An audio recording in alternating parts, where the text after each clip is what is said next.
তো এখানে আমাদের জন্য শিক্ষণীয় হচ্ছে সর্ব অবস্থায় আল্লাহ রাব্বুল আলামিনের কাছে চাওয়া। এক নাম্বার, যখন নবী মুসা আলাইহিস সালাতু ওয়াস সালাম একজন মানুষকে হত্যা করে ফেললেন, মানে তার হাতে নিহত হয়ে গেল, তখন তিনি আল্লাহর কাছে বললেন রব্বিক ফিরলি, আল্লাহ আমাকে ক্ষমা করুন। দুই নাম্বার, যখন মুসা আলাইহিস সালাতু ওয়াস সালাম মিশর থেকে মাদিয়ানের উদ্দেশ্যে রওনা হয়েছেন ফেরাউনের সৈন্যবাহিনীর ভয়ে, শত্রুর ভয়ে, তখন মুসা আলাইহিস সালাতু ওয়াস সালাম বলেছিলেন রব্বি নাজ্জিনি মিনাল কওমিজ যালিমিন, এই কঠিন পরিস্থিতিতে আল্লাহ জালেম সম্প্রদায় থেকে আপনি আমাকে রক্ষা করুন। তিন নাম্বার, যখন তিনি মাদিয়ানে যাওয়ার সময় রাস্তা হারিয়ে ফেললেন, তখন নবী মুসা আল্লাহর কাছে সাহায্য চাইলেন, রব্বি আইয়াহদিয়ানি সাওয়াআস সাবিল, আল্লাহ আপনি আমাকে দয়া করে সঠিক রাস্তাটা দেখাইয়া দেন। চার নাম্বার, যখন তিনি 8 দিন যাবত না খেয়ে পানাহার ছাড়া আছেন, তখন তিনি দুর্বল অবস্থায় যখন একটা গাছের নিচে আশ্রয় গ্রহণ করলেন, এই কঠিন পরিস্থিতিতেও কোনো মানুষের কাছে তিনি কিছু চান নাই। তিনি বললেন আল্লাহর কাছে রব্বি ইন্নী লিমা আনজালতা ইলাইয়া মিন খায়রিন ফাকির, আল্লাহ আপনি আমাকে যেই কল্যাণ দান করেন আমি ওই কল্যাণের মুখাপেক্ষী, আমি সব সময় আপনার কল্যাণের দিকে চেয়ে থাকি। এই হচ্ছে একজন নবীর জীবনী এবং উম্মতের শিক্ষা। সব সময় সর্ব অবস্থায় চাইতে হবে কার কাছে? আল্লাহর কাছে। কোনো অবস্থাতেই মানুষের মুখাপেক্ষী হওয়া যাবে না। আল্লাহ রাব্বুল আলামিনের কাছে যেই বান্দা চান, আল্লাহ তাআলা ওই বান্দার প্রতি চরম খুশি হন। দুনিয়াতে না দিলেও আখিরাতে জান্নাত দিয়ে সুখী করে দিবেন। এজন্য সর্ব অবস্থায়, সর্ব হালতে, সব পরিস্থিতিতে, সুখে দুঃখে চাইতে হবে একমাত্র আল্লাহর কাছে। আল্লাহ তাআলা আপনাকে দিবেনই, দুনিয়াতে না দিলেও আখিরাতে অবশ্যই দিবেন। আল্লাহ তাআলা বলেন নিশ্চয়ই ফেরাউন মিশরের ভূমিতে অহংকার প্রদর্শন করেছিল, নিশ্চয়ই ফেরাউন মিশরের ভূমিতে ঔদ্ধত্য প্রদর্শন করেছিল। মিশরের মধ্যে যে বনি ইসরাইলরা ছিল, এদেরকে ফেরাউন দলে দলে বিভক্ত করে রেখেছিল, বিভিন্ন কাজে কর্মে নিয়োজিত করে রেখেছিল। বনি ইসরাইলের যারা ছিল তাদেরকে গোলাম বানিয়ে রেখেছিল। ইয়াস্তাদিফু তাইফাতাম মিনহুম, তাদেরকে দুর্বল করে রেখেছিল। ইউযাব্বিহু আবনাআহুম ওয়া ইস্তাহয়ী নিসাআহুম, বনি ইসরাইলের ছেলে সন্তানদেরকে ফেরাউন হত্যা করত, মেয়েদেরকে জীবিত রাখত। ছেলে সন্তান হত্যা করার জন্য ফেরাউন সারা মিশরের সৈন্যবাহিনী নিয়োগ করে দিয়েছিল। ঘোষণা দিয়ে দিয়েছিল যেখানে ছেলে সন্তান পাওয়া যাবে জবাই করে ফেলবা। শুধু সৈন্যবাহিনী নয়, মিশরের প্রত্যেকটা অলিতে গলিতে, বনি ইসরাইলের প্রত্যেকটা অলিতে গলিতে দাত্রী নিয়োগ করেছিল, সরকারিভাবে দাত্রী নিয়োগ করেছিল। যখনই কোনো ছেলে সন্তান জন্মগ্রহণ করত, তখনই ওই দাত্রী ওই সন্তান এনে ফেরাউনের সেনাবাহিনীর হাতে তুলে দিত। এরপরে তারা ওই বাচ্চাকে জবাই করে ফেলত। এভাবে চলতে লাগলো। 1 বছর ছেলে সন্তান জবাই করে 1 বছর জীবিত রাখে। ভাইয়ারা আমার কথা ভালো করে বুঝবেন, আল্লাহ রাব্বুল আলামিন যদি চাইতেন নবী মুসা আলাইহিস সালাতু ওয়াস সালামকে ওই বছর আল্লাহ রাব্বুল আলামিন দুনিয়াতে জন্ম দিতে পারতেন যেই বছর ফেরাউন ছেলে সন্তানদেরকে জবাই করে নাই, হত্যা করে নাই। কিন্তু আল্লাহ রাব্বুল আলামিন ওই বছর জন্ম দেন নাই। মুসা আলাইহিস সালাতু ওয়াস সালামের বড় ভাই নাম ছিল হারুন আলাইহিস সালাম। হারুন আলাইহিস সালাতু ওয়াস সালামকে আল্লাহ রাব্বুল আলামিন ওই বছর জন্মদান করেছিলেন যেই বছর ফেরাউন জবাই করে নাই, ছেলে সন্তানদেরকে হত্যা করে নাই।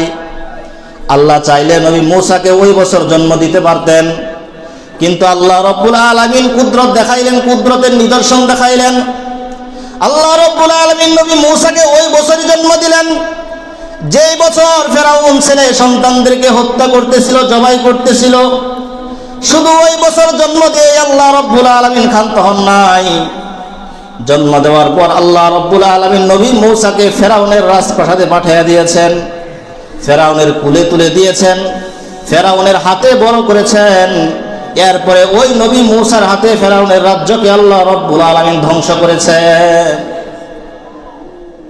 আল্লাহ রাব্বুল আলামিন তার কুদরতটা শুধু প্রকাশ করেছেন যে যেই ছেলে সন্তানকে হত্যা করার জন্য, যেই মুসাকে হত্যা করার জন্য ফেরাউন তুমি লক্ষ লক্ষ নিষ্পাপ শিশুকে হত্যা করলা, দেখো সেই ছেলেকে আমি জন্ম দিয়ে তোমার কুলে তুলে দিলাম। আল্লাহ রাব্বুল আলামিন দেখাইলেন ফেরাউনকে, ফেরাউনই পাইলটেরা বড় করলো। তো আল্লাহ রাব্বুল আলামিন বলেন ইন্নাহু কানা মিনাল মুফসিদিন, ফেরাউন ছিল বড় খারাপ মানুষ। ইন্নাহু কানা মিনাল মুফসিদিন ওয়া নুরিদু আন নামুন্না আলাল্লাযীনা ইসতুদঈফু ফিল আরদ ওয়া নাজআলাহুম আইম্মাতাও ওয়া নাজআলাহুমুল ওয়ারিসিন। আল্লাহ বলেন যারা জমিনে দুর্বল তাদের প্রতি আমি সদয় হতে চাইলাম। যারা দুর্বল এদের সাথে আল্লাহ থাকেন। আল্লাহ বলেন বনি ইসরাইলরা জমিনে দুর্বল, ফেরাউন তাদের উপর জুলুম করে, আমি আল্লাহ বনি ইসরাইলের সাথে আছি, তাদের উপর আমি অনুগ্রহ করতে চাইলাম। এখান থেকে আমাদের শিক্ষা হলো, আজকে যেই ছেলেটা, যেই কর্মচারী আমার দোকানে কাজ করে, সে কিন্তু আমার তুলনায় দুর্বল। আল্লাহ রব্বুল আলামিন যদি চান আগামীকাল ওই ছেলেকে ওই দোকানের মালিক বানায় দিতে পারেন। আজকে যে লোকটা আমার অফিসে কাজ করে, আমার আন্ডারে কাজ করে, আল্লাহ রব্বুল আলামিন যদি চান তাকে ওই অফিসের মালিক বানিয়ে দিতে পারেন। আফগানিস্তানে আপনারা দেখেছেন, তালেবানরা আফগানিস্তানে অনেক বছর নির্যাতিত ছিল, নিপীড়িত ছিল। আল্লাহ রব্বুল আলামিন তালেবানদের প্রতি সদয় দৃষ্টি দিলেন। আল্লাহ রব্বুল আলামিন আফগানিস্তানের মালিকানা তালেবানের হাতে দিয়ে দিলেন। কয়েকদিন আগে সিরিয়াও দেখেছেন, মুজাহিদ বাহিনী দুর্বল ছিল, সেখানেও আল্লাহ রব্বুল আলামিন মুজাহিদ বাহিনীর হাতে সিরিয়ার ক্ষমতা তুলে দিয়েছেন। প্রত্যেকটা সেক্টরে এরকম ভাবে যারা দুর্বল আছে সবসময় আল্লাহ রব্বুল আলামিন দুর্বলদের প্রতি সদয় দৃষ্টি দেন। আল্লাহ বলেন মিশরের ভূমিতে যেহেতু ফেরাউনের বাহিনীরা হচ্ছে অত্যাচারী জালেম, এবং মূসার বংশ যারা আছে বনি ইসরাইল এরা যেহেতু দুর্বল, আমি আল্লাহ এদের প্রতি সদয় দৃষ্টি দিলাম। ওয়া নাজআলাহুম আইম্মাতান, এবং আমি আল্লাহ এদেরকে মিশরের নেতৃত্ব দান করব। ওয়া নাজআলাহুমুল ওয়ারিসিন, এবং আমি আল্লাহ তাদেরকে মিশরের মালিক বানিয়ে দিব। তো আল্লাহ রাব্বুল আলামিন বললেন ঠিক আছে, যেহেতু ফেরাউন অনেক জুলুম করতেছে, আমি যাদের উপর জুলুম করতেছে যারা মাজলুম, এদের মালিকানা আমি আল্লাহ, মানে আমি মিশরের মালিকানা এদের হাতেই তুলে দেব, একটু ওয়েট করো। আল্লাহ রাব্বুল আলামিন এরপরে বলেন অনুমাক্কিনা লাহুম ফিল আরদি ওয়া নুরিয়া ফিরআউন ওয়া হামানা ওয়া জুনুদাহুমা মিনহুম মা কানু ইয়াহদারুন। আমি মিশরের ভূমিতে তাদেরকে প্রতিষ্ঠিত করে দিলাম। ফেরাউন এবং হামানকে আমি দেখাইলাম ওই জিনিস, যেই জিনিস নিয়ে তারা আতঙ্কিত ছিল। মানে নবী মূসার জন্ম নিয়েই তো তারা আতঙ্কিত ছিল, যে মূসা যদি জন্মগ্রহণ করে কোনোভাবে আসতে পারে তাহলে তো আমাদের রাজত্ব শেষ করে দিবে। তো আল্লাহ তাআলা বলেন আমি তাদেরকে ওই জিনিস দেখাইয়া দিলাম যেই জিনিস নিয়ে তারা আতঙ্কিত ছিল, মানে নবী মূসা এই মুহূর্তে জন্মগ্রহণ করলেন। তো এই কঠিন পরিস্থিতি সারা শহরে, মানে ছেলে সন্তানের আওয়াজ শুনলেই জবাই করে ফেলে। পুরা শহরের অলিতে গলিতে ফেরাউনের লোক নিয়োগ করা, প্রত্যেকটা বাড়িতে বাড়িতে দাত্রী নিয়োগ করা, যেখানে ছেলে সন্তানের আওয়াজ হয় সেখানেই সেনাবাহিনীরা জবাই করে ফেলে। এমন এক কঠিন পরিস্থিতিতে আল্লাহ তাআলা মূসা আলাইহিস সালামকে দুনিয়াতে জন্মদান করলেন। তো ফেরাউনের আম্মাজানের প্রসব বেদনা যখন শুরু হয়, তো মূসা আলাইহিস সালামের আম্মাজানের যখন প্রসব বেদনা শুরু হয়, তখন তিনি একজন দাত্রীর কাছে গেলেন। দাত্রীর কাছে গিয়ে বললেন যে আমার তো প্রসব বেদনা শুরু হয়েছে, আমার বাচ্চা হোক। ওই দাত্রীটা তুলনামূলকভাবে মূসার আম্মার সাথে একটু বন্ধুত্ব সুলভ ছিল আর কি, এজন্য ওনাকে ডেকে এনেছেন। ডেকে আনার পরে মূসা আলাইহিস সালাতু ওয়াস সালাম ওই অবস্থায় জন্মগ্রহণ করলেন। জন্মগ্রহণ করার পর বাচ্চা মূসাকে যখন ওই দাত্রী কুলে নিলেন, কুলে নেওয়ার পর ওই দাত্রী বলতেছেন ও মূসার মা, আমি যখন তোমার ঘরে প্রবেশ করেছিলাম তখন আমি এই নিয়ত করে এসেছিলাম যে আমি এই ছেলে সন্তানের খবর গিয়ে ফেরাউনের বাহিনীকে বলে দিব। কিন্তু নবী মূসার চেহারা দেখার পর, এই বাচ্চা মূসার চেহারা দেখার পর আমি কসম করে বলছি এই বাচ্চার কথা আমি কারো কাছে প্রকাশ করব না। কেন? মূসা আলাইহিস সালাম অনেক সুন্দর ছিলেন। একবার যে দেখতো নবী মূসার চেহারা, সে তার পাগল হয়ে যেত দেখার পর। তো এই মহিলা আর কারো কাছে প্রকাশ করলেন। তো এখন তো বাচ্চাকে দুধ পান করাতে হবে, নাহলে তো বাচ্চা বাঁচবে না। মুসা আলাইহিস সালাতু ওয়াস সালামের আম্মাজান অনেকটা চিন্তিত হয়ে গেলেন, বাচ্চাকে দুধ পান করাবো, আবার কে দেখে ফেলে, আবার কোন দিক থেকে আওয়াজ হয়, কোন দিক দিয়ে কেঁদে দেয়, আবার ফেরাউনের বাহিনী নিয়ে যায়, তো বিভিন্ন টেনশনে ভুগতেছে। তো আল্লাহ রাব্বুল আলামিন নবী মুসার মাকে ইলহামের মাধ্যমে জানাইয়া দিলেন, ওয়া আওহাইনা ইলা উম্মি মুসা আন আরদিঈ। আল্লাহ বলেন, আমি মুসার মাকে জানাইয়া দিলাম, ও মুসার আম্মাজান, আপনি নবী মুসাকে দুধ পান করান। আপনি নবী মুসাকে নিশ্চিন্তে দুধ পান করাইতে থাকেন। ফাইদা কিফতি আলাইহি ফালকিহি ফিল ইয়াম্মি ওয়ালা তাখাফি ওয়ালা তাহজানি। যখন আপনি আশঙ্কা করবেন যে ফেরাউনের বাহিনী আপনার ছেলেকে নিয়ে যাবে, তখন আপনি সুন্দর করে একটা কাঠের বাক্স বানাইবেন। ওই বাক্সের মধ্যে নবী মূসাকে, আপনার বাচ্চা মূসাকে রাখবেন। 16 পারার মধ্যে আল্লাহ বলেছেন, আনিকযিফিহি ফিত তাবুত ফাকযিফিহি ফিল ইয়াম্মি ফালিয়ুলকিহুল ইয়াম্মু বিস-সাহিলি ইয়াকুযহু আদুউল্লি ওয়া আদুউল্লাহ। আল্লাহ তাআলা মূসার মাকে নির্দেশ দিলেন, এই বাচ্চাটাকে তুমি একটা বাক্সের মধ্যে রাখো, এরপরে ওই বাক্সটাকে তুমি সমুদ্রের মধ্যে ফেলে দাও, নীল নদের মধ্যে ফেলে দাও। নীল নদের ঢেউ এই বাচ্চাকে বাসাইতে বাসাইতে ফেরাউনের ঘাটে নিয়ে যাবে। ইয়াকুযু আদুউল্লি ওয়া আদুউল্লাহ। এরপরে ওইখান থেকে ফেরাউনের বাহিনী, আমার এবং তার শত্রু ফেরাউন, ওই বাচ্চাকে তুলে নিবে। তো আল্লাহ তাআলা নির্দেশ দিয়ে দিলেন। তো ফেরাউন মূসা আলাইহিস সালামের আম্মাদের একটা বাক্স বানাইলেন। বাক্স বানানোর পরে নবী মূসাকে ওই বাক্সের মধ্যে রাখলেন। রাখার পর কি করলেন? রাখার পর নীল নদের মধ্যে ভাসাইয়া দিলেন। তো আল্লাহ রাব্বুল আলামিন নবী মূসার আম্মাকে বললেন, ওয়ালা তাখাফি ওয়ালা তাহজানি, আপনি কিন্তু ভয় পাবেন না, আপনি চিন্তিত হবেন না। ইন্না রাদ্দুহু ইলাইকি ওয়া জাইলুহু মিনাল মুরসালিন। আমি এই বাচ্চা মূসাকে অতি সত্বর আমি আপনার কোলে আবার ফিরিয়ে দেব। তো আল্লাহ তাআলা ওয়াদা করলেন, আপনি বাচ্চাকে নদীতে ফেলে দেন, কিন্তু আমি আল্লাহ অচিরেই কিছুক্ষণ পরেই আবার আপনার কোলে আপনার সন্তানকে আমি ফিরিয়ে দেব। শুধু তাই নয়, ওয়াজআলুহু মিনাল মুরসালিন, আমি এই বাচ্চাকে রাসূলদের অন্তর্ভুক্ত করব, মানে রাসূল বানাবো। তাহলে যেই বাচ্চা রাসূল হবে, নবী হবে, সেই বাচ্চা কি নদীতে ডুবে মরবে?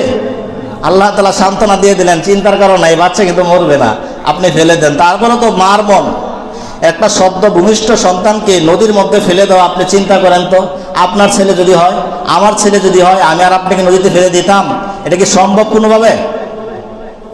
মূসার মা পেরেশান। তো এই বাচ্চাকে ভাসিয়ে দিলেন। সাথে সাথে মূসার আম্মাজান, তার একটা বড় মেয়ে ছিল, নবী মূসার একজন বোন ছিল, নাম ছিল মারিয়াম। মারিয়ামকে বললেন, বেটি, তোমার ভাইকে তো নদীতে ভাসাইয়া দিলাম, একটু দেখো না কোথায় যায়।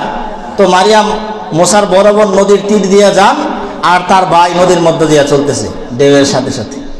কি সুন্দর দৃশ্য। তো চলতে চলতে চলতে চলতে এই বাক্স ফেরাউনের ঘাটে গিয়ে থেমে গেল। থেমে যাওয়ার পর ফেরাউনের কয়েকজন কর্মচারী দেখলো সুন্দর একটা বাক্স ওই শাহী মহলের ঘাটে এসে পড়ে আছে। ফেরাউনের বাহিনী এসে দৌড় দিয়ে আসলো, আসার পরে বাক্স তুলে নিয়ে গেল। আল্লাহ তাআলা বলেন, ফালতাকাতাহু আলু ফিরআউনা লিয়াকুনা লাহুম আদুওয়ান ওয়া হাজানা। বাচ্চা মূসাকে ফেরাউনের বাহিনী তুলে নিয়ে গেল। কেন তুলে নিয়ে গেল? লিয়াকুনা লাহুম আদুওয়ান ওয়া হাজানা, যেন এই বাচ্চা তাদের শত্রু এবং চিন্তার কারণ হয়ে যায়। তুলে তো নিয়ে গেছে, এই বাচ্চা কি হবে? তাদের শত্রু হবে না? ভবিষ্যতে তাদের শত্রু হবে এবং তাদের চিন্তার কারণ হবে। তো ইন্না ফিরআউনা ওয়া হামানা ওয়া জুনুদাহুমা কানু খাতিন। বাচ্চা যখন তুলে নিয়ে গেল, তুলে নেওয়ার পর বাক্সের মধ্যে কি আছে কেউ তো আর জানে না। আসলে তো বাচ্চা আছে, তারা তো এটা জানতো না। বাক্স খুললো। বাক্স খোলার পর সকলে আকর্ষণ নিয়ে বসে আছে, না জানি এই বাক্সের মধ্যে কি আছে। তো বাক্স খোলার পর তারা দেখলো সুন্দর ফুটফুটে একটা শিশু ওই বাক্সের মধ্যে শুয়ে শুয়ে আঙ্গুল চুষছে। তো দেখার পর ফেরাউন বুঝলো যে এইটাই হচ্ছে ওই ছেলে যে আমার রাজত্ব ধ্বংস করবে। ফেরাউন বললো তাড়াতাড়ি একে জবাই কর। বুঝেন না, শয়তান তো শয়তান, এর মনে তোমার মায়া দেয়া নাই, তাড়াতাড়ি জবাই কর। ওই গণকরাও বললো ঠিক আছে, এটাই ওই শিশু যে আপনার রাজত্ব ধ্বংস করবে, তাড়াতাড়ি জবাই করেন যদি রাজত্ব রক্ষা করতে চান। যারা ক্ষমতায় থাকে এদের ভয় কিন্তু বেশি। আপনারা কিছুদিন আগেও দেখেছেন, সামনেও দেখবেন, ক্ষমতার ভয় বিরাট ভয়। তো ফেরাউনের স্ত্রী ছিল আসিয়া আলাইহিস সালাম। আসিয়া আলাইহিস সালাম ধর দিয়ে আসলেন। আসার পরে বললেন, হাই হাই, না না না স্বামী, আপনি এই কাজ করবেন না। এমন সুন্দর ফুটফুটে একটা শিশুকে আপনি হত্যা করবেন না, এটা আমাদের শত্রু হবে না। ঘটনাক্রমে ফেরাউনের কোনো ছেলে সন্তান ছিল, কোনো ছেলেই ছিল না ফেরাউনের। এখন আসিয়া ফেরাউনের স্ত্রী এসে বললেন,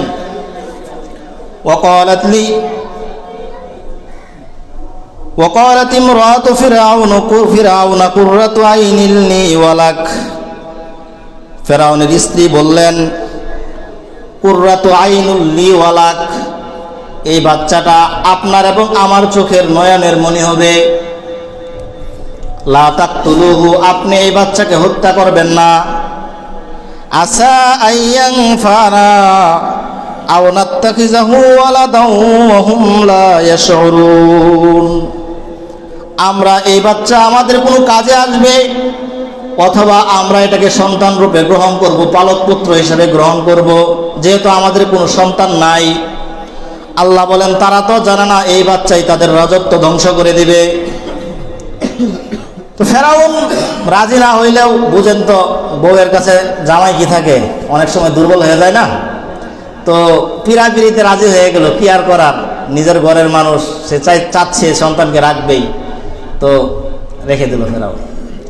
এদিক দিয়ে মুসার মা নদী থেকে বাসায় দিলেন, আর তো কোনো খবর নাই, মনিতে অস্থিরতা, হায় হায় আমার সেন্তা সন্তান কোথায় গেল, কি অবস্থায় আছে উনি তো জানেন না।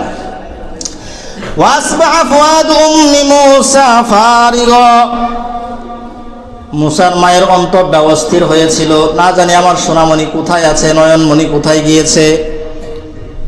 ইনকাদাত লাতুবদি বিহি লাউলা আরবাতনা আলা কলবিহা লিতাকুনা মিনাল মুমিনিন। আল্লাহ তাআলা বলেন, মুসার মা প্রকাশ করেই দিত যে এটা আমার সন্তান, এই কথা প্রকাশ করেই দিত যদি আমি তার অন্তরকে মজবুত না করতাম। লিতাকুনা মিনাল মুমিনিন, মুসার মা মুমিন হওয়ার কারণে এই কথাটা প্রকাশ করে নাই, তার অন্তরকে আমি আল্লাহ মজবুত করে দিয়েছি। وقالت لأخته قصي فبصرت به عن جنب وهم لا يشعرون। এখন মূসা আলাইহিস সালাতু ওয়াস সালামকে দুধ পান করাতে হবে। ফেরাউন নবী মূসাকে বাচ্চা হিসেবে গ্রহণ করলেন, বাচ্চা হিসেবে গ্রহণ করলো, এটা তার বাচ্চা। রাজ দরবারে ঘোষণা হয়ে গেল ফেরাউন একটা বাচ্চা গ্রহণ করেছে। এখন এই বাচ্চাকে দুধ পান করাতে হবে। কে দুধ পান করাবে? একটা রাজার ছেলে। সারা মিশরের মধ্যে ঘোষণা হয়ে গেল, অনেক নামি দামি ডাক্তারেরা আসতে লাগলো ফেরাউনকে দুধ পান করানোর জন্য, মূসাকে দুধ পান করানোর জন্য। তো যত বড় বড় দাত্রী আছে, অনেক নামি দামি দাত্রী যারা আছে, এরা সকলেই ফেরাউনের দরবারে চলে আসলো দুধ পান করানোর জন্য ছেলে মূসাকে। কারণ এই মূসাকে যদি দুধ পান করাইতে পারে তাহলে তার লাইফ সেটেল হয়ে যাবে। রাজার ছেলে, বুঝতেই তো আছেন অবস্থা। কিন্তু আল্লাহ তাআলা বলেন, ওয়াহাররামনা আলাইহিল মারাদিয়া মিন ক্বাবল, আমি ইতিপূর্বে মূসার জন্য সকল দাত্রীকে হারাম করে দিয়েছি। অনেক নামি দামি দাত্রীরা আসে নবী মূসাকে দুধ পান করানোর জন্য, স্তন দুধ মুখে দেয়, কিন্তু নবী মূসা দুধ গ্রহণ করে না, খালি কান্না করে আর মুখ ফিরে নেয়। ফেরাউন তো পেরেশান হয়ে গেল, হাই হাই এটা কেমন বাচ্চা গ্রহণ করলাম, দুধ না খেয়ে তো এখন মারা যাবে। ওই যে বলছিলাম মারিয়াম মূসার বড় বোন, নবী মূসার পিছনে পিছনে আসতেছিলেন, চলতে চলতে একবারে রাজপ্রাসাদে ঢুকে গিয়েছেন, আড়ালে লুকিয়েছিলেন। যখন দেখলেন এই বাচ্চা কারো দুধ গ্রহণ করে না, তখন নবী মূসার বোন আড়াল থেকে বের হয়ে আসলেন। বের হয়ে এসে বললেন, ফাকালাত হাল আদুল্লুকুম আলা আহলি বাইতি ইয়াকফুলুনাহু লাকুম ওয়া হুম লাহু নাসিহুন। আমার কাছে এমন একজন মহিলা আছে, এমন একজন দাত্রী আছে, যেই দাত্রীর দুধ সকলেই খায়, সকলেই পান করে। ফেরাউন সাহেব, আপনি যদি অনুমতি দেন আমি এখনই গিয়ে সেই দাত্রীকে আপনার দরবারে নিয়ে আসব। ওই দাত্রীকে মুসার আম্মা। আপনি অনুমতি দিলে আমি এখনই গিয়ে নিয়ে আসবো। ফেরাউন তো পেরেশান হয়ে গেছে, বাচ্চা দুধ খায় না, বললেন ঠিক আছে বেটি যাও, এখনই নিয়ে আসো। মারিয়াম এক দৌড় দিয়ে তার মায়ের কাছে গেল, গিয়ে বলল, আম্মা জান, কপাল তো খুলে গেছে, আপনি যে বাচ্চার জন্য এত পেরেশান, আমার ছোট ভাই মূসার জন্য এত পেরেশান হয়ে আছেন। এখন তো সে ফেরাউনের দরবারে আছে, ফেরাউনের রাজপ্রাসাদে আছে, ফেরাউন তাকে সন্তান রূপে গ্রহণ করেছে, সে কারো দুধ টুধ খায় না, এখন শুধু কান্না করতেছে, ফেরাউন অস্থির হয়ে গেছে। এখন আমি এসেছি আপনাকে নেওয়ার জন্য, আপনার কথা বলেছি, কিন্তু সাবধান, আপনি আপনার পরিচয় এখানে প্রকাশ করবেন না, আপনি বলবেন আমি একজন দাত্রী, দুধ দান করি শুধু। মূসার মা চলতে লাগলেন বাচ্চাকে দুধ পান করানোর জন্য, নিজের বাচ্চাকে দুধ পান করানোর জন্য, কিন্তু এই খবর মা মেয়ে ছাড়া দুনিয়ার কেউ জানে না, আল্লাহ জানেন, আর তারা দুইজন জানে। তো মূসার মা রাজপ্রাসাদে প্রবেশ করলেন। প্রবেশ করার পরে মূসা আলাইহিস সালাতু ওয়াস সালামকে কোলে নিলেন। কোলে নেওয়ার সাথে সাথে, দুধ দেওয়ার সাথে সাথে নবী মূসা দুধ পান করা শুরু করলেন। তো দুধ পান করা শুরু করলো। ফেরাউন দেখে অনেক খুশি হলো, আরে এরকম একজন মহিলাই তো আমি খুঁজতেছিলাম, আমার বাচ্চাটাকে দেখাশোনা করবে, লালন পালন করবে, প্রতিপালন করবে। তো ফেরাউন বলল, ঠিক আছে, যেহেতু এই বাচ্চা আপনার দুধ খায়, তো আপনি এই বাচ্চাকে আপনার বাড়িতে নিয়ে যান, আপনার বাড়িতে নিয়ে যান, আপনার ভরণ পোষণ খরচ টরচ যা লাগে, আপনার পরিবারের যত খরচ, বাড়ি গাড়ি যত রকমের খরচ আছে, ফেরাউন বলল এগুলো সব আমার রাষ্ট্রীয় কোষাগার থেকে দেওয়া হবে। তো দেখেন, আল্লাহ তাআলা বলেছিলেন না যে মূসার মা, আমি তো মূসাকেও সেই তোমার কাছে কি করবো, ফিরিয়ে দিব। তো আল্লাহ তাআলা নবী মূসাকে তো ফিরিয়ে দিলেনই, পাশাপাশি নবী মূসার মায়ের যত খরচ ছিল এই সব কার কাছে চাপাইয়া দিলেন, ফেরাউনের। এই ফেরাউন কিন্তু এই বাচ্চাকে হত্যা করার জন্য লক্ষ লক্ষ শিশু হত্যা করেছে। তো দেখেন খেলা কেমন হচ্ছে, আল্লাহ তাআলা ফেরাউনকে দেখাচ্ছেন কুদরত, যে তুমি কার সাথে খেলতে আসছো, কার সাথে তুমি টক্কর দিতে চাও। তো নবী মূসাকে তার মা বাড়িতে নিয়ে চলে গেলেন। নবী মূসা তার বাড়িতে বড় হতে লাগলো। দুধ পান করানো যখন শেষ, তখন আবার মূসার আম্মা মূসাকে ফেরাউনের কাছে দিয়ে দিলেন, ফেরাউনের রাজপ্রাসাদে দিয়ে দিলেন, বাকি সময় এখানে থেকেই বড় হয়েছে। তো আল্লাহ তাআলা বলেন, ফারাদাতনাহু ইলা উম্মিহা কাই তাকাররা আইনুহা ওয়ালা তাহজান। আমি মূসাকে তার মায়ের কাছে ফিরিয়ে দিলাম, কাই তাকাররা আইনুহা, যাতে মূসার মায়ের চক্ষু শীতল হয়, ওয়ালা তাহজান, এবং যাতে তিনি চিন্তিত না হন, ওয়ালিতাআলামা আন্না ওয়াদাল্লাহি হাক্কু ওয়ালাকিন্না আকসারহুম লা ইয়ালামুন, এবং যাতে মূসার মা জানতে পারে আল্লাহর ওয়াদা সত্য। আমি আল্লাহ রাব্বুল আলামিন মূসাকে মাকে ওয়াদা করেছিলাম, মূসাকে আমি আপনার কোলে ফিরিয়ে দিব। এই যে আমি মূসাকে তার মায়ের কোলে ফিরিয়ে দিলাম। মূসার আম্মা মূসাকে নিয়ে গেলেন। এরপরে দুধ যখন পান করানো শেষ হলো, আবার রাজপ্রাসাদে ফেরত পাঠালেন। আল্লাহ বলেন, ওয়ালাম্মা বালাগা আশুদ্দাহু ওয়াস্তাওয়া আতাইনাহু হুকমান ওয়া ইলমা ওয়া কাযালিকা নাজজিল মুহসিনিন। নবী মূসা যখন মোটামুটি একটা বয়সে উপনীত হলেন, তাকে আমি হিকমত এবং ইলম দান করলাম। ওয়া কাযালিকা নাজজিল মুহসিনিন, যারা ভালো মানুষ হয়, ভালো কাজ করে, তাদেরকে আমি এইভাবে প্রতিদান দিয়ে থাকি। যারা নেককার হয় তাদেরকে আল্লাহ এইভাবেই প্রতিদান দেয়। তো এই ঘটনা মোটামুটি শেষ। নবী মূসা আলাইহিস সালাতু ওয়াস সালাম একটু বড় হইলেন। বড় হওয়ার পর তিনি জানতে পারলেন যে তিনি ফেরাউনের পরিবারের লোক না, তিনি মূলত ইসরায়েলি বংশের লোক। ওই যে বলেছিলাম শুরুতে, মূসা আলাইহিস সালাম এই কথাটা জানতে পারলেন, তিনি ইসরায়েলি বংশের লোক। এখন তার বনি ইসরায়েলের প্রতি একটা টান চলে আসছে মনের মধ্যে, যে আমি তো ফেরাউনের ছেলে না, আমার বংশ তো ইসরায়েল বংশ, এরকম একটা টান চলে আসছে। তো একজন নবী মূসা বড় হওয়ার পরে, মোটামুটি বড় হয়েছে, নবুয়ত কিন্তু পান নাই, এখন 30-33 বছর বয়স এরকম হয়েছেন। এরকম বয়সের পরে নবী মূসা আলাইহিস সালাতু ওয়াস সালাম একদিন মিশরে হাঁটতেছিলেন। অন্য কোথাও গিয়েছিলেন, ওখান থেকে মিশরে প্রবেশ করেছে।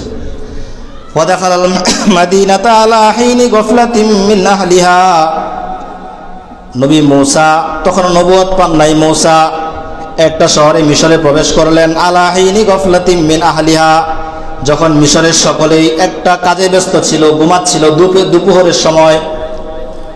ফাওয়াজাদা ফিহা রাজুলাইনি ইয়াকতাতিলান, মূসা মিশরে ঢুকে দেখলেন দুইজন ব্যক্তি ঝগড়া করছে। হাযা মিন শিয়াতিহি ওয়া হাযা মিন আদুহি, একজন হচ্ছে ফেরাউনি বংশীয় কিপ্তি লোক, আর একজন হচ্ছে মানে তার বংশের ইসরায়েলি লোক। একজন হচ্ছে কিপ্তি আর একজন হচ্ছে ইসরায়েলি, মানে ফেরাউনের বংশের একজন, মূসার বংশের একজন ঝগড়া করছে, দুইজনের মধ্যে ঝগড়া হচ্ছে। ফাস্তাগাসাহুল্লাযী মিন শিয়াতিহি আলাল্লাযী মিন আদুহি, মূসার বংশের লোক ইসরায়েলি মূসার কাছে সাহায্য চাইলেন, ও মূসা আমাকে বাঁচাও, এই কিপ্তি তো আমাকে হত্যা করে ফেলবে, মেরে ফেলবে। ওই কিপ্তি সে ওই লোকটার উপর জুলুম করতেছিল, ইসরায়েলি লোকটার উপর। তো মূসাকে দেখার পর মূসার কাছে সাহায্য ছিল, মূসা আমাকে বাঁচাও, এই লোক তো আমার উপর জুলুম করছে। ফাওয়াকাযাহু মূসা ফাকাযা আলাইহি, মূসা আলাইহিস সালাম তাকে সতর্ক করার জন্য একটা ঘুষি মারলেন। অন্য কোনো উদ্দেশ্য ছিল না, সতর্ক করার জন্য আস্তে করে একটা ঘুষি মারলেন। নবীর ঘুষি বুঝেনি তো পাওয়ার কিরকম, আস্তে করে একটা ঘুষি মারলেন। ফাকাযা আলাইহি, লোকটা মৃত্যুবরণ করলো। ওই কিপ্তি লোকটা মরে গেল। নবী মূসার কিন্তু কখনো হত্যা করাই উদ্দেশ্য ছিল না, কিন্তু লোকটা মারা গেল। মারা যাওয়ার পর মূসা বললেন, ক্বালা হাযা মিন আমালিশ শাইতান, এটা হচ্ছে শয়তানের কাজ, এটা আমি ইচ্ছা করে করি নাই। ইন্নাহু আদুউম মুদিল্লুম মুবিন, নিশ্চয় শয়তান হচ্ছে মানুষের প্রকাশ্য শত্রু। এরপর নবী মূসা যেটা বললেন আমাদের জন্য শিক্ষণীয়, ক্বালা রাব্বি ইন্নী যালামতু নাফসি ফাগফিরলি ফাগফারা লাহ, আল্লাহ আমি আমার নফসের উপর জুলুম করেছি, অন্যায় করেছি, অবিচার করেছি, একটা লোক আমার হাতে নিহত হয়ে গেছে। ফাগফিরলি, আপনি এই অপরাধটা আমার ক্ষমা করে দেন। ফাগফারা লাহু, আল্লাহ তাআলা সাথে সাথে নবী মূসার অপরাধ ক্ষমা করে দিলেন। ইন্নাহু হুয়াল গফুরুর রহিম। এরপরে এই ঘটনা এখানে শেষ। তো কাকে হত্যা করছে বুঝে থাকলে বলেন তো, কাকে হত্যা করেছে? কিপ্তি। কিপ্তি কার লোক? ফেরাউনের লোক না? আপনার কথা বুঝতেছেন নাকি? ফেরাউনের বংশের একজন লোককে কে হত্যা করলো? মূসাকে। ফেরাউন কিন্তু তখন মিশরের সম্রাট, তো একজন সরকারের বংশীয় লোককে হত্যা করছে মূসা। সারা মিশরের মধ্যে হইচই পড়ে গেছে, একজন কিপ্তিকে কে জানি হত্যা করেছে। আপনি যদি রাজ পরিবারের কাউকে হত্যা করেন তাহলে এটা সারা শহরে, সারা এলাকার মধ্যে একটা গুঞ্জন সৃষ্টি হয়ে যাবে, কে জানি কিপ্তিকে হত্যা করে ফেলেছে। তো এই হত্যা কে করেছে কেউ জানে না। সারা শহরের মধ্যে শুধু একটাই খবর, ফেরাউনের বংশের একজনকে কে জানি হত্যা করে ফেলেছে। এর পরের দিনের ঘটনা। তো মূসা আলাইহিস সালাতু ওয়াস সালাম তো উনি জানেন আমি হত্যা করেছি। মূসা আলাইহিস সালাম একটু বয়া বয়া চলতেছেন, আবার কোথায় জানি ফেরাউনের সেনাবাহিনী আমাকে ধরে ফেলে। তো ফাসবাহা ফিল মাদিনাতি খাইফান ইয়াতারাক্কাব, এরপরের দিন সকালে নবী মূসা আবার বের হলেন, ভয়ে ভয়ে চলতেছেন, কোথায় জানি আবার ফেরাউনের সৈন্যবাহিনী আমাকে অ্যাটাক করে, গ্রেফতার করে, গুম করে, হত্যা করে, এই চিন্তা।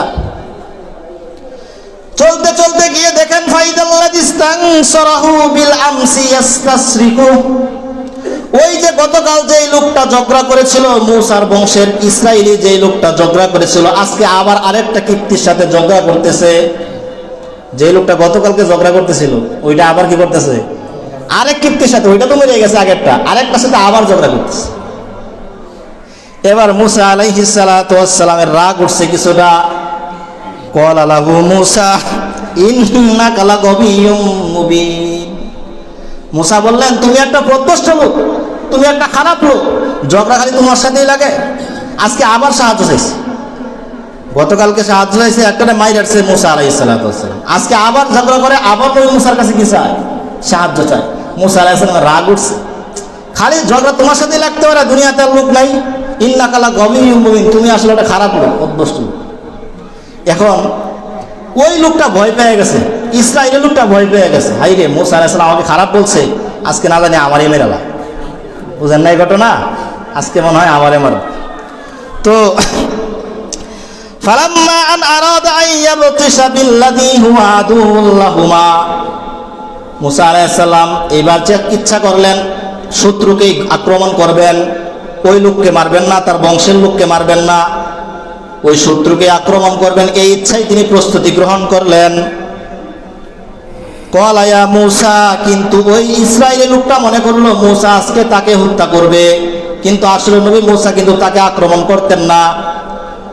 ক্বালা ইয়া মূসা আতুরিদু আন তাকতুলানি কামা ক্বাতালতা নাফসাম বিল আমস, হে মূসা তুমি কি আজকে আমাকে হত্যা করতে চাও যেমন তুমি গতকালকে একজন কিপ্তিকে হত্যা করেছিলে? এ কথা কে বলছে বুঝে থাকলে বলেন তো, এ কথাটা কে বললো? ইসরায়েলি বলল। এখন বলেন গতকালকে জন্য এই মূসা একজনকে হত্যা করেছিল, এই ঘটনা কয়জন জানতো? গতকালকে যে একজনকে হত্যা করলো মূসা আলাইহিস সালাম, এই ঘটনা কয়জন জানতেন? কয়জন? দুইজন, একজন নবী মূসা, আরেকজন হচ্ছে কে? ওই ইসরায়েল। আচ্ছা, এখন যখন আজকে বললো এই লোকটা যে মূসা তুমি আজকে আমাকে হত্যা করতে চাও যেমন তুমি একজন কিপ্তিকে হত্যা করেছিল, এখন কয়জন জানলো? তিনজন। মাশাআল্লাহ, এখন তিনজন জানছে। তো এই কথা বলার পরে ওই কিপ্তি বুঝে ফেললো যে গতকালকে যে হত্যার ঘটনা ঘটেছে এটা কে ঘটিয়েছে? মূসা। এই কিপ্তি এক দূর দিয়ে ফেরাউনের দরবারে চলে গেল। ফেরাউনের দরবারে গিয়া বলতে লাগলো, ফেরাউন সাহেব, গতকালকে যে আপনার বংশের একজনকে হত্যা করা হয়েছে, এই হত্যা তো মূসা করেছে, এই মূসা হচ্ছে হত্যাকারী। তো সারা মিশরের মধ্যে জানাজানি হয়ে গেল এই কিপ্তিকে হত্যা করেছে মূসা। তো এই ঘটনা রাজদরবারে এখন পরামর্শ সভা বসলো, মূসার ব্যাপারে কি সিদ্ধান্ত গ্রহণ করা যায়। সকলেই বলল মূসাকে হত্যা করে ফেলো। ফেরাউনের দরবারের বংশীয় যারা ছিল সকলেই বলল মূসাকে হত্যা করে ফেলো, মূসা অশৃঙ্খল লোক, আমার বংশের লোককে হত্যা করেছে। ফেরাউনও সিদ্ধান্ত দিয়ে দিল মূসাকে যেখানেই পাওয়া হবে জীবিত অমৃত হত্যা করে আমার কাছে নিয়ে আসবে, জীবিত অমৃত আমার কাছে উপস্থিত করে। কিন্তু হাজারো খারাপের মধ্যে দুই একজন ভালো তো থাকে। ওই ফেরাউনের দরবারেও একজন মূসার ভক্ত ছিল, মুসলমান ছিল। সে এক দৌড় দিয়ে আসছে, বন দিয়ে দৌড় দিয়ে আসছে, রাস্তাঘাট ছাড়াই। ওয়াজা রাজুলুম মিন আকসাল মাদিনাতি ইয়াসা, মদিনার প্রান্ত থেকে একজন লোক দৌড় দিয়ে আসলো। আসার পরে মূসাকে বলল, ইয়া মূসা ইন্নাল মালায়া তামিরুনা বিক, ফেরাউনের বাহিনী পরামর্শ সভা করেছে, সিদ্ধান্ত গ্রহণ করেছে লিয়াকতুলুকা, তোমাকে হত্যা করার জন্য। ফাখরুজ ইন্নী লাকা মিনান নাসিহিন, তুমি যদি বাঁচতে চাও তাহলে তুমি মিশর ছেড়ে পালিয়ে যাও। এই লোকটা এসে মূসাকে বললেন, তুমি যদি বাঁচতে চাও মিশর ছেড়ে পালাও, ফেরাউনের বাইরে কিন্তু তোমাকে হত্যা করে ফেলবে। ঘটনা মনে রাখবেন, এখন কিন্তু নবী মূসা নবুয়ত পান নাই, নবুয়ত আরো অনেক পরে, তখন আমি নবী না। ফাখরাজা মিনহা খাইফান ইয়াতারাক্কাব, মূসা আলাইহিস সালাতু ওয়াস সালাম রাতের বেলায় বের হয়ে গেলেন, ভয়ে ভয়ে বের হয়ে গেলেন। কোথাও আবার মূসা ফেরাউনের সৈন্যবাহিনী আবার তাকে গ্রেফতার করে ফেলে। তো এরকম এক কঠিন মুহূর্তে মূসা আলাইহিস সালাতু ওয়াস সালাম বললেন, রব্বি নাজ্জিনি মিনাল কওমিজ জালিমিন, আল্লাহ আপনি আমাকে জালেম সম্প্রদায় থেকে রক্ষা করেন। এখানে আমাদের জন্য শিক্ষা হচ্ছে, যত বড় বিপদ আসুক না কেন সর্বাবস্থায় সাহায্য চাইতে হবে কার কাছে? আল্লাহ রাব্বুল আলামিনের কাছে। প্রথমবার যখন নবী মূসা আলাইহিস সালাতু ওয়াস সালাম একটা লোককে না জেনে হত্যা করলেন, তখন তিনি আল্লাহর কাছে বললেন, রব্বি ইন্নী যালামতু নাফসি ফাগফিরলি, আল্লাহ আমি নিজের উপর জুলুম করেছি, আমাকে ক্ষমা করে দেন। এখন যখন শত্রুর ভয় তাকে হত্যার সিদ্ধান্ত হয়ে গিয়েছে, তখন নবী মূসা আল্লাহর কাছে সাহায্য চাইলেন, রব্বি নাজ্জিনি মিনাল কওমিজ জালিমিন, আল্লাহ জালেম সম্প্রদায় থেকে আমাকে রক্ষা করেন। ওয়ালাম্মা তাওয়াজ্জাহা তিলকা মাদিয়ান, মূসা আলাইহিস সালাতু ওয়াস সালাম চলতে চলতে মাদিয়ানের দিকে রওনা হলেন। মাদিয়ান একটা শহরের নাম, তিনি জানেন না ওই দিকে তিনি যাচ্ছেন, কিন্তু না জেনে তিনি রওনা হয়ে গিয়েছেন। কিন্তু তিনি জানেন না যিনি মাদিয়ান যাচ্ছেন। রাতের বেলা পথঘাট তো আর চেনা যেত না ওই সময়। তখন তিনি ক্বালা আসা রব্বি আইয়াহদিয়ানি সাওয়াআস সাবিল, ওই সময় তিনি আল্লাহর কাছে বললেন, আল্লাহ আমি এখন রাস্তাঘাট চিনি না, অচিরেই আপনি আমাকে সুপথ দেখাবেন।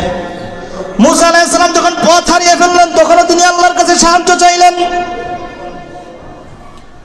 এরপরের ঘটনা যখন ওয়ালাম্মা ওয়ারাদা মাআ মাদিয়ান, মুসা আলাইহিস সালাতু ওয়াস সালাম মাদিয়ানে পৌঁছে গেলেন, একটা শহর মাদিয়ানে পৌঁছে গেলেন। মাদিয়ানে পৌঁছার পর ওয়াজাদা আলাইহি উম্মাতাম মিনান নাসি ইয়াসকুন, তিনি মাদিয়ান শহরে পৌঁছার পরে একটা কূপ দেখতে পেলেন, পানির কূপ। এই কূপের মধ্যে দেখেন অনেকগুলো রাখাল তাদের পশুকে পানি পান করাচ্ছে। ওয়াজাদা মিন দুনিহিম ইমরাতাইনি তাজুদান, দুইটা মেয়েকে দেখলেন তারা তাদের পশুগুলো নিয়ে কূপের পাশে দাঁড়িয়ে আছে, তারা পানি পান করাতে পারছে না।